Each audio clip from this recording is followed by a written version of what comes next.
Next, I'd like to welcome onto the stage Amirdha Gopal, a longtime thought worker. He's been here about 12 years across a couple different countries, strong background in data and integration, so he's a pretty diverse technologist. And today he's going to look at a topic that I'm quite interested in, which is to zoom out from the hype and the controversy around blockchain and look at distributed ledger technologies in general and try to answer some of the confusion around it. So please, Amirdha, take it away.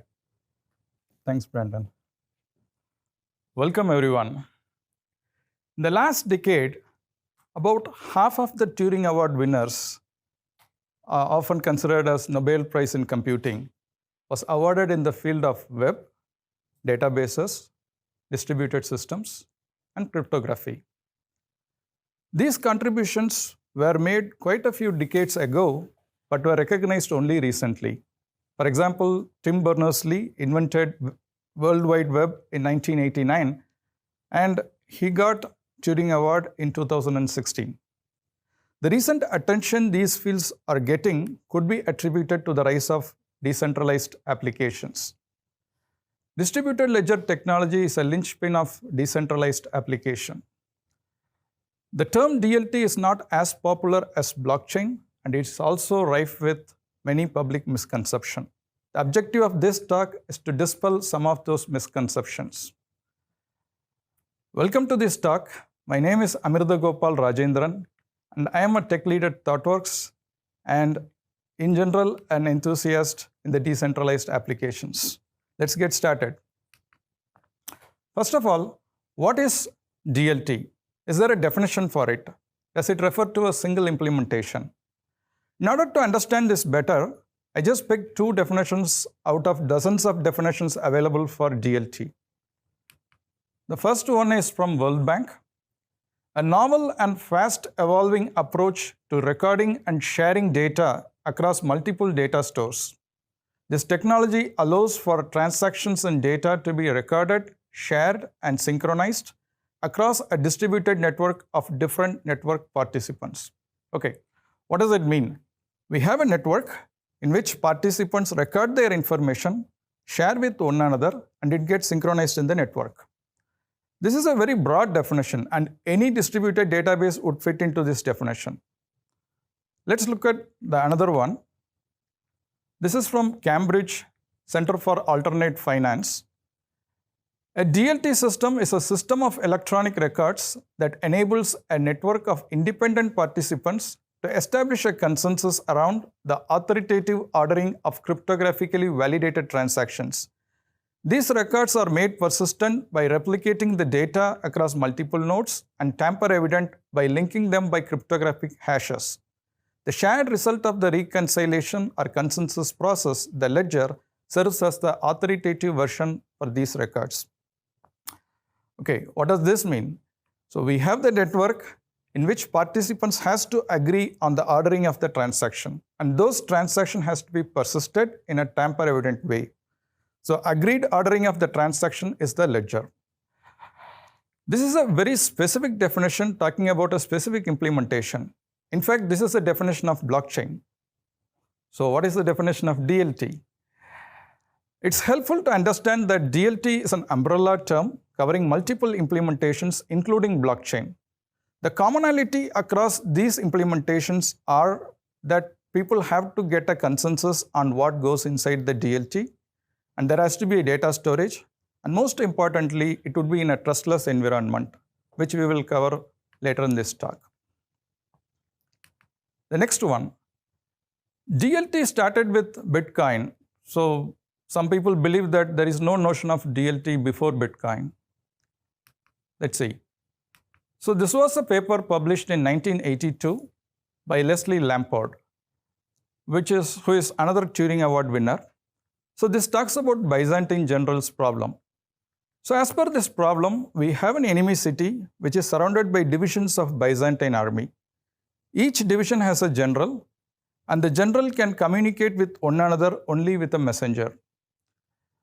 The objective is to come up with a common battle plan when to attack, retreat, or hold. But the problem is some of these generals and even messengers could be traitors. So how do you come up with a common plan that increases your chances of winning. So that's this problem statement. DLT aims to provide a solution to this problem. There is another paper published in 2002, but this was built in 1997 called Hashcash. It is not a DLT, but it uses proof of work algorithm, which is primarily used to limit email spams and denial of service attacks. So this system is also part of many Linux distributions. So the proof of work has been there. In fact, this paper was even referenced in the Bitcoin white paper. So there were other implementations as well, such as Bcash, which is electronic payment system. So all these systems were there. The foundations of this technology has been there for quite a few decades. However, the terminology itself could be fairly recent. For example, Bitcoin white paper never had a term called blockchain. And when multiple implementations came later, we needed an umbrella term to cover all those technologies. That's how DLT could have come. Let's go next. Are DLT same as distributed databases? Can they be used interchangeably? Let's look at traditional distributed databases like Cassandra. We have a network of nodes which are usually geographically separated. And in a traditional distributed database, we have a trust boundary around those nodes. So when a user interacts with that system, the access control, data validation, all those things happens at the boundary.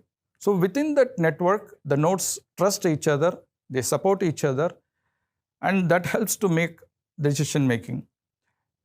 Whereas in distributed ledger technology, again, we have the set of nodes, which are usually geographically separated, but the trust boundary is within each node. What it means is nodes don't necessarily trust each other. So anything that comes from other node has to be validated by every node.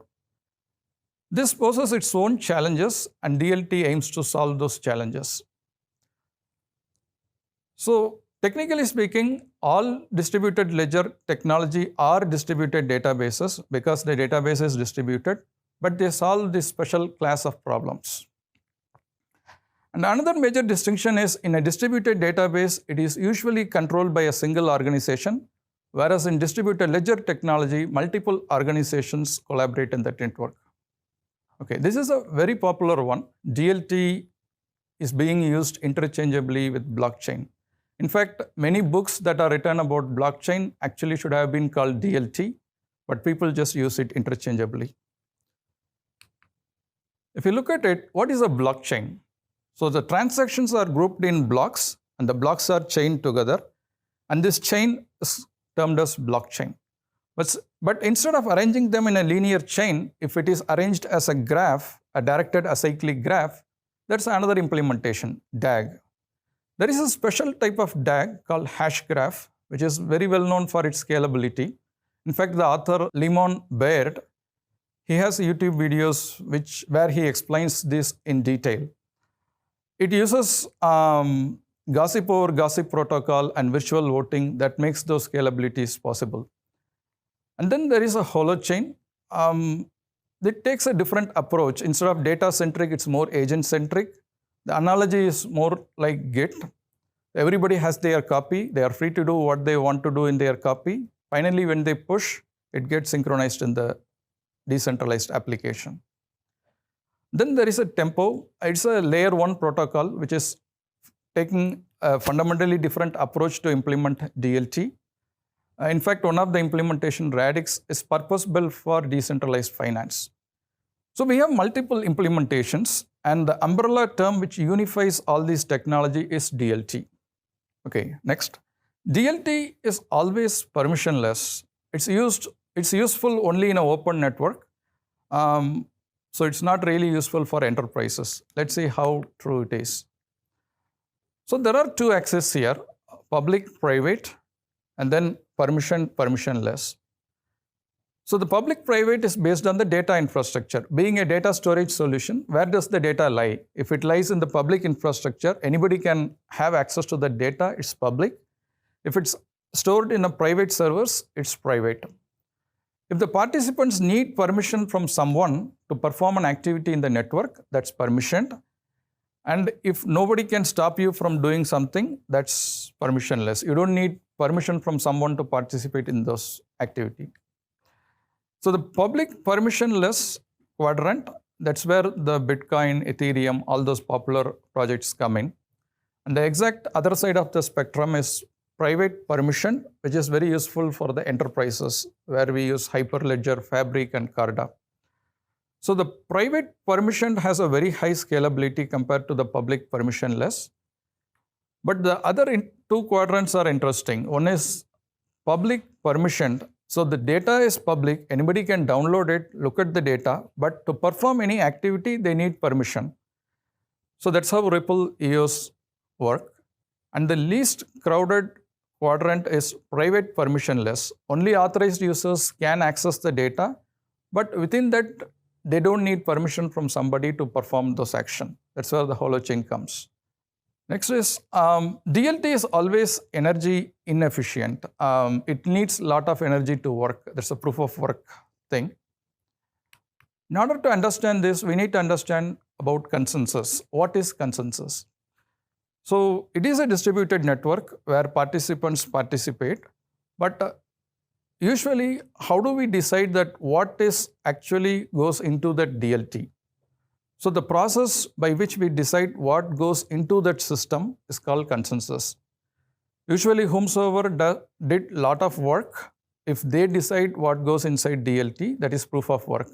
The work here is about solving a mathematical problem which consumes energy, and that's why we are saying that proof of work is very energy inefficient. However, there are other options as well. For example, proof of stake. When somebody puts a lot of stake and they decide what goes inside that DLT, that becomes proof of stake. If somebody provides a lot of disk space, that becomes proof of capacity or space. And when somebody burns a coin, that becomes proof of burn. And DAG uses a different way of allowing transactions to be part of the blockchain. Which is, you just validate the last two transactions. If it is true, you just accept this transaction. That's DAG way of doing. And BFT tries to address it in the way how the original paper proposes. That is Byzantine fault tolerant. And then we have that hybrid model, which is a combination of many of these and is still evolving. You can see many more consensus coming up in the future. But each of these consensus has their own pros and cons, and it would fit in that particular ecosystem. Next, ledger is useful only if it is distributed. How true it is? So we are seeing emergence of both SQL and NoSQL centralized databases which are coming up with ledger functionality. For example, Azure SQL database has started having a ledger, and then Amazon Quantum Ledger, which is a NoSQL, which also has this ledger functionality. But what is the benefit of having a ledger functionality in a centralized database? The main thing is transparency. It tracks all the changes that happened in the database. So if anything got changed, we know exactly what got changed, when it got changed. Okay, this is very famous one. So DLT is a very mature technology, but there is no use case for it. Let's see how true it is. There is a link here which lists all the projects that are done in Hyperledger. The case studies list a lot of interesting projects, real-world projects where decentralized applications are being used. And here it has the potential to touch almost many sectors in the industry. The one that is very close to my heart are government services and finance, which I believe has the potential to touch everyone's life. But still, there are a lot of challenges that DLT needs to overcome to be adopted mainstream.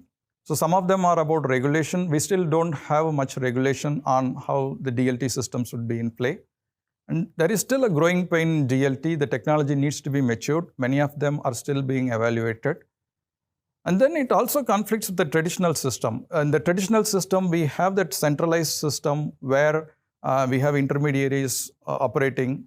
And DLT proposes a different solution, and the society has to adapt to it. So for that, DLT has to prove its worth. Okay, and DLT landscape is a community project where they capture all the main projects that are happening in the DLT space. It is a living segmentation. It is inspired by cloud native interactive landscape. So this would be useful to know what is happening in different areas of DLT. And I do believe that DLT has the potential to make positive transformations in the society, just like internet did. And I'm glad to share some of that information with you today. Thanks a lot.